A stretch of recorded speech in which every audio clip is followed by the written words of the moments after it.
तो चलिए दोस्तों, क्लास को स्टार्ट करते हैं। लास्ट क्लास को कंटिन्यू करते हुए वीडियो को हम आगे बढ़ाते हैं। तो यह वीडियो बीए प्रथम वर्ष द्वितीय सेमेस्टर यानी कि बीए फर्स्ट ईयर द्वितीय वर्ष सेमेस्टर वालों के लिए जो एग्ज़ाम होंगे, रिटन एग्ज़ाम होंगे, आप सभी को पता है। तो ये उन्हीं के लिए है जिन कॉलेजों का अभी तक BA second semester political science का एग्ज़ाम नहीं हुआ है। यह उस यानी कि वो स्टूडेंट इस वीडियो को देखें। यह उनके लिए बहुत कारगर सिद्ध होगा क्योंकि अचानक पेपर पैटर्न चेंज हुआ है। हम आपके लिए यह इतना प्रयास कर रहे हैं कि आपका एग्ज़ाम अच्छा से अच्छा जाए। चलिए शुरू करते हैं। तो नारीवाद के प्रमुख प्रकार बताइए। नारीवाद के प्रमुख प्रकार निम्नलिखित है: समाजवादी नारीवाद और उग्रवादी नारीवाद। तीसरा उदारवादी नारीवाद। नेक्स्ट है संसदात्मक शासन को गार्नर ने किस प्रकार परिभाषित किया, उसका उत्तर दिया गया है। नेक्स्ट प्रश्न हमारा दिया है संसदीय शासन की 4 विशेषताएं बताइए।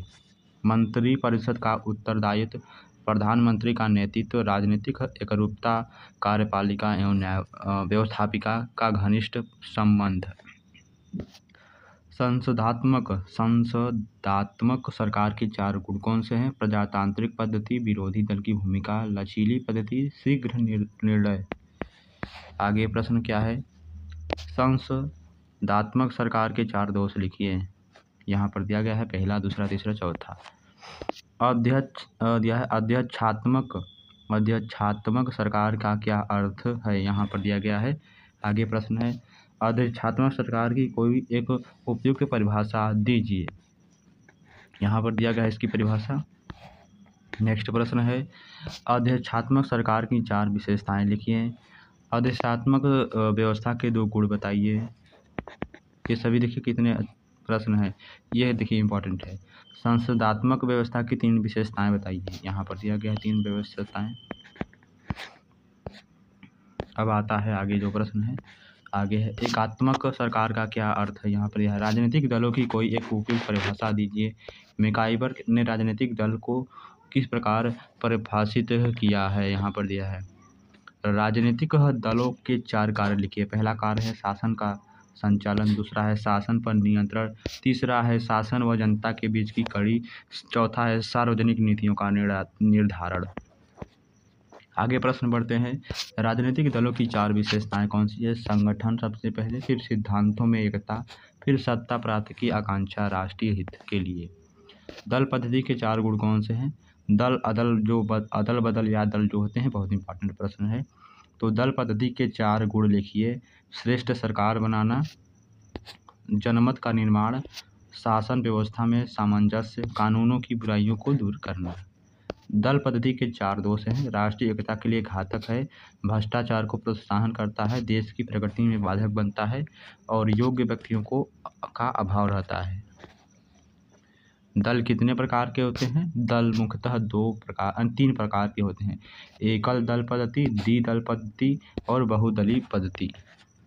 एकल दल किसे कहते हैं? जिस देश में केवल एक ही राजनीतिक दल होता है और दूसरा राजनीतिक दल बनाने की जहां अनुमति नहीं होती है, उस पद्धति को एकल दल पद्धति कहते हैं। इसी तरह परिभाषा उसका भी है, द्विदल पद्धति का। जिन राज्यों में मुख्य रूप से 2 राजनीतिक दल होते हैं वहाँ दल की पद्धति को द्विदलीय पद्धति कहते हैं। और दबाव समूह किसे कहते हैं? हित समूह की जब अपने हितों की प्राप्ति के लिए शासन पर दबाव डालते हैं तो वे दबाव समूह कहलाते हैं। देख सकते हैं यहाँ पर दिया है दबाव समूह की परिभाषा। यहाँ पर दिया है दबाव समूह के 4 प्रकार लिखिए। दबाव समूह के साधन लिखिए। यहाँ पर दिया गया है। हम इन सभी वीडियो का PDF आपको टेलीग्राम में दे देंगे, आप वहाँ से जाकर डाउनलोड करके पढ़ सकते हैं। और वीडियो को सभी दोस्तों के साथ शेयर जरूर करिए। देख सकते हैं यहाँ पर इस तरह से आपके क्वेश्चन आपके एग्जाम में आएंगे। इस तरह से BA second semester political science के क्वेश्चन इस तरह से आएंगे। हाँ, सबसे इम्पोर्टेंट प्रश्न यहाँ पर आ गया है, संविधान की परिभाषा दीजिए। यहाँ पर इम्पोर्टेंट प्रश्न है, संविधान के प्रमुख भेद बताइए, ये भी इम्पोर्टेंट है। आगे प्रश्न है लिखित संविधान किसे कहते हैं? लिखित संविधान के गुण बताइए, लिखित संविधान के दोष बताइए, और क्या है अलिखित संविधान किसे कहते हैं? अलिखित संविधान के गुण बताइए। अलिखित संविधान के दोष बताइए। लोकतंत्र की शाब्दिक व्याख्या कीजिए। अब्राहम लिंकन ने लोकतंत्र को किस प्रकार परिभाषित किया है? जनता के लिए जनता द्वारा शासन लोकतंत्र कहलाता है। ब्राइस ने लोकतंत्र की क्या परिभाषा दिया है? तो ये सभी जितने भी हैं संविधान से रिलेटेड प्रश्न आ भी सकते हैं आपके एग्जाम में। लोकतंत्र की सफलता के लिए 4 आवश्यक दशाएं लिखिए। दिया है जनतंत्र के 4 गुण लिखिए। चौथा, लोकतंत्र के 4 दोष लिखिए। जनतंत्र की 4 समस्याएं लिखिए। जनमत किसे कहते हैं? जनमत की परिभाषा यहाँ दिया है। जनमत की कोई 4 विशेषताएं बताइए। जन साधारण का मत, सार्वजनिक हित के संबंध, समाज कल्याण की भावना से प्रेरित, सामान्य इच्छा पर आधारित।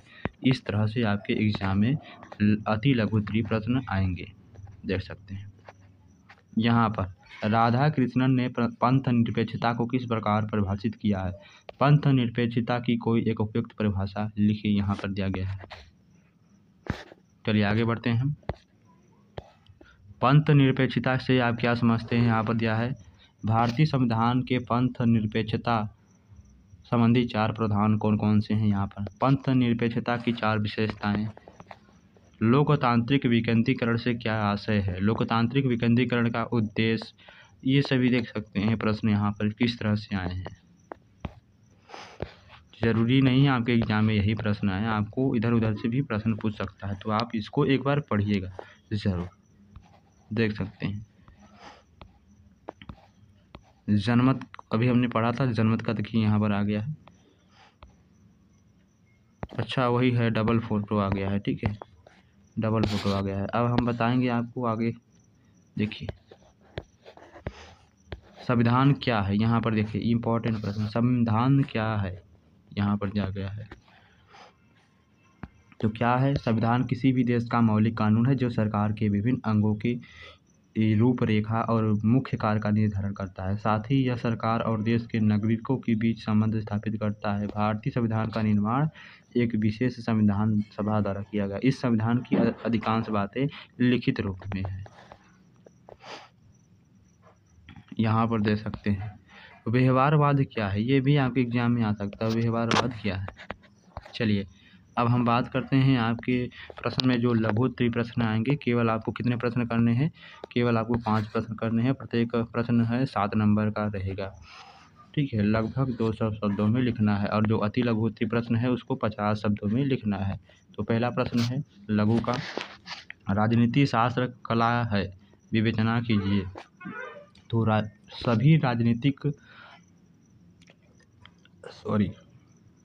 सभी राजनीति शास्त्री एक मत से राजनीति शास्त्र को कला स्वीकार करते हैं। बंटसली का कहना है कि राजनीतिक विज्ञान की अपेक्षा कला अधिक है। राज्य के संचालन व उसकी क्रियात्मकता के संबंध में इसी के द्वारा नेतृत्व किया जाता है। अब इसके आगे आपको पढ़ना है, देख सकते हैं। लघु उत्तरीय प्रश्न 200 शब्दों के अंदर है। क्या राजनीतिक विज्ञान एक विज्ञान है? विवेचना करें, यहाँ पर दिया गया है, आप विवेचना करिएगा। राजनीतिक विज्ञान के क्षेत्र की विवेचना कीजिए। यहाँ पर यूनेस्को, संयुक्त राष्ट्र संघ, ठीक है। आगमन एवं निगमन पद्धति क्या है? यहाँ पर देखिए आगमन और निगमन पद्धति इंपॉर्टेंट प्रश्न है, आगमन और निगमन पद्धति। नेक्स्ट है पर्यवेक्षणात्मक, क्या दिया है? पर्यवेक्षणात्मक पद्धति क्या है? और नेक्स्ट प्रश्न है संस्थात्मक उपागम से आप क्या समझते हैं? संस्थात्मक उपागम से आप क्या समझते हैं? ऐतिहासिक उपागम पर संक्षिप्त प्रकाश डालिए। यहाँ पर राजनीतिक विज्ञान के अध्ययन में परंपरागत एवं आधुनिक उपागमों की विवेचना कीजिए। तो पहली हेडिंग डालेंगे हम परंपरागत उपागम, दूसरा आधुनिक उपागम। तो आप जितना भी अपने पेपर में जो आंसर होता है जितना भी स्पष्ट और शुद्ध लिखेंगे, सही लिखेंगे हेडिंग के साथ, उतना ही नंबर आपको अच्छा दिया जाएगा। उत्तर है देखिए 3 तरह से प्रश्न पूछे जाते हैं। व्यवहारवादी तत्व के अर्थ को स्पष्ट कीजिए, या व्यवहारवाद क्या है, या व्यवहारवाद से आप क्या समझते हैं। तीनों का आंसर एक ही है। तो इस तरह से आपके एग्जाम में लघु उत्तरीय प्रश्न के क्वेश्चन आएंगे। यहाँ पर देख सकते हैं व्यवहारवाद से आप क्या समझते हैं, व्यवहारवाद का आशय एवं परिभाषा लिखिए। आगे प्रश्न है व्यवहारवाद की विशेषताएं यहाँ पूछा है। अब देखिए यहाँ पर 3 प्रश्न हैं, तीनों अलग अलग हैं। राज्य की उत्पत्ति के विकासवादी ऐतिहासिक सिद्धांत की संक्षिप्त में व्याख्या कीजिए। राज्य की उत्पत्ति के विकासवादी सिद्धांत का परीक्षण कीजिए। राज्य की उत्पत्ति के विकासवादी सिद्धांत की समीक्षा कीजिए। तीनों का आंसर एक ही है। देख सकते हैं कितना बड़ा आंसर है। अब सामान्य इच्छा क्या है, यानी जनरल, यानी सामान्य इच्छा क्या है, यहाँ पर आपसे पूछा है सामान्य इच्छा क्या है। अब दिया है नेक्स्ट प्रश्न है राज्य की उत्पत्ति के मार्क्सवादी सिद्धांत की विवेचना कीजिए या मार्क्स के राज्य संबंधी सिद्धांत का उल्लेख कीजिए। लघु उत्तरीय प्रश्न है, यहाँ पर देख सकते हैं लोक कल्याणकारी राज्य की परिभाषा दीजिए। इंपॉर्टेंट प्रश्न है। नेक्स्ट प्रश्न है, हम इसमें आपको इम्पॉर्टेंट प्रश्न बताएंगे और कुछ क्वेश्चनों के आंसर भी हम आपको पढ़ के बताएंगे। संप्रभुता की परिभाषा दीजिए, इसकी विशेषताओं की विवेचना कीजिए। तो उत्तर यहाँ पर दिया गया है ग्लोसियस के अनुसार, यानी विभिन्न वैज्ञानिकों के अनुसार, डिग्बिक के अनुसार, बर्गेस के अनुसार, बिलोबी के अनुसार। नेक्स्ट प्रश्न है, नेक्स्ट प्रश्न है संप्रभुता की विशेषताओं की विवेचना कीजिए या संप्रभुता के लक्षणों की विवेचना कीजिए। यहाँ पर हेडिंग डालेंगे संप्रभुता के लक्षण। दूसरा है, पहली हेडिंग क्या है, निरंकुशता, सर्वव्यापकता, स्थायित्व है। आगे हेडिंग क्या है हमारा, अनन्यता, मौलिकता। ठीक है। अब कानून की परिभाषा लिखिए। बहुत ही अच्छा प्रश्न है, कानून की परिभाषा लिखिए। इंपॉर्टेंट प्रश्न है, लगता है आपके एग्जाम में आएगा जरूर, आपके एग्जाम में आएगा जरूर। तो कानून के प्रमुख स्पष्ट दिखा है, कानून के प्रमुख उद्देश्य स्पष्ट कीजिए। क्या क्या उद्देश्य होते हैं। पहला है राज्य में शांति स्थापित करना, दूसरा समानता स्थापित करना, व्यक्तित्व की रक्षा और इसका विकास करना, मनुष्य की आवश्यकताओं की पूर्ति करना। अच्छे कानून के प्रमुख लक्षण यहाँ पर दिए गए हैं। पहला लक्षण है सरलता, दूसरा स्पष्टता, स्थायित्व, व्यापकता, व्यवहारिकता, निरपक्षता, नागरिक अधिकारों के रक्षक, मनुष्य की सर्वांगीण प्रगति में सहायता या सहायक। कानून और स्वतंत्रता क्या संबंध है। ठीक है, इस तरह से आपके लघु उत्तरीय प्रश्न आएंगे। स्वतंत्रता और समानता के बीच संबंधों की विवेचना कीजिए या स्वतंत्रता और समानता के बीच क्या संबंध है, यहाँ पर दिया गया है। और दिया गया है नेक्स्ट प्रश्न है कानून के स्त्रोतों की व्याख्या कीजिए। और चौथा प्रश्न, न्याय से क्या अभिप्राय है, न्याय की परिभाषा दीजिए। आगे प्रश्न की तरफ बढ़ते हैं हम। न्याय की अवधारणा को स्पष्ट कीजिए। शक्ति के विभिन्न स्रोत कौन कौन से हैं, शक्ति के विभिन्न स्रोत क्या हैं। यहाँ पर सबसे पहले हेडिंग डालेंगे शक्ति के स्रोत, और दूसरा है, पहला है ज्ञान, दूसरा है संगठन यानी गुरु, तीसरा है सत्ता, और चौथा है बल प्रयोग। और मैक्स वेबर ने सत्ता के कितने प्रकार बताए हैं। मैक्स वेबर ने के सत्ता के वर्गीकरण की विवेचना कीजिए। तो पहली हेडिंग क्या है, परंपरागत सत्ता, दूसरा है बौद्धिक कानून, तीसरा है चमत्कारी सत्ता, और चौथा नहीं दिया गया है। राजनीतिक में सत्ता की भूमिका का वर्णन कीजिए। पहले हेडिंग राजनीतिक में सत्ता की भूमिका। अब जितना भी आपको आता है इसके बारे में लिख देंगे, बस साफ और स्पष्ट लिखिएगा। अधिकार के आवश्यक तत्व कौन से हैं, यहाँ पर दिया गया है। राजनीतिक संस्कृति के प्रकार। तो पहला क्या है हमारा, उप संस्कृतियों के आधार पर वर्गीकरण, दूसरा है संख्या व शक्ति के आधार पर वर्गीकरण। तो इसमें क्या है, पहला क्या है अभिजनात्मक और दूसरा क्या है जन। देखिए नेक्स्ट प्रश्न है हमारा पांचवा प्रश्न, राजनीतिक सहभागिता की अवधारणा का वर्णन कीजिए। राजनीतिक विकास से आप क्या समझते हैं, या राजनीतिक विकास से इसके संबंध का वर्णन कीजिए। राजनीतिक सहभागिता की क्या भूमिका होती है, परीक्षण करें। 2 वर्ग यहाँ पर दिया गया है। चलिए अब आगे जो प्रश्न आने वाला है बहुत ही आपके यानी एग्जाम से रिलेटेड है, आ भी सकते हैं आपके एग्जाम में। राजनीतिक आधुनिकीकरण की प्रमुख विशेषताएं बताइए। यहाँ पर देखिए विशेषताएं दिया गया है। प्रमुख प्रतिमान यह है आदर्शवाद के अनुसार एक नैतिक संस्था है, स्पष्ट कीजिए। तो पहली हम डालेंगे राज्य एक नैतिक संस्था है। नेक्स्ट है राज्य साध्य है साधन नहीं, आदर्शवाद के इस कथन की पुष्टि करना है। बस हमें पूरे 200 शब्दों में लिखना है। एक प्रश्न 7 नंबर का रहेगा। हिंगल के अनुसार तथा राज्य तथा समाज में क्या संबंध है? हिंगल के अनुसार राज्य तथा समाज में क्या संबंध है? यह केवल उनके लिए है जिनका एग्जाम अभी नहीं हुआ है, political science BA second semester. Green के राज्य की अवधारणा को स्पष्ट कीजिए। राज्य का आधार शक्ति नहीं वरन इच्छा है। ग्रीन। यह अराजकतावाद क्या दिया है? अराजकतावाद के प्रमुख दोष क्या है? यानी कि नया क्वेश्चन दिख रहा है, इंपॉर्टेंट। तो पहला क्या है दोस्त? यह व्यवहारिक नहीं है, कल्पना पर आधारित है। दूसरा है अराजकतावाद की राज्य उन्मूलन की धारणा गलत है। अराजकतावाद में मानव स्वभाव की क्या है धारणा गलत है। नेक्स्ट प्रश्न है साम्राज्यवाद की परिभाषा दी है। साम्राज्यवाद की परिभाषा दी है अथवा साम्राज्यवाद किसे कहते हैं? तो सबसे पहली हेडिंग साम्राज्यवाद की परिभाषाएं। पहला क्या है? चार्ल्स ए बियर्ड के अनुसार। दूसरा है पाकर टी मून के शब्दों में यानी पाकर टी मून के अनुसार। फिर दूसरा है प्रोफेसर सुम्मा के अनुसार। और चौथा है मारिस जूलियस बार्न के अनुसार। और पांचवा है CD बर्न्स के अनुसार। अब देखिए इंपॉर्टेंट प्रश्न है, उपनिवेशवाद किसे कहते हैं या उपनिवेशवाद क्या है?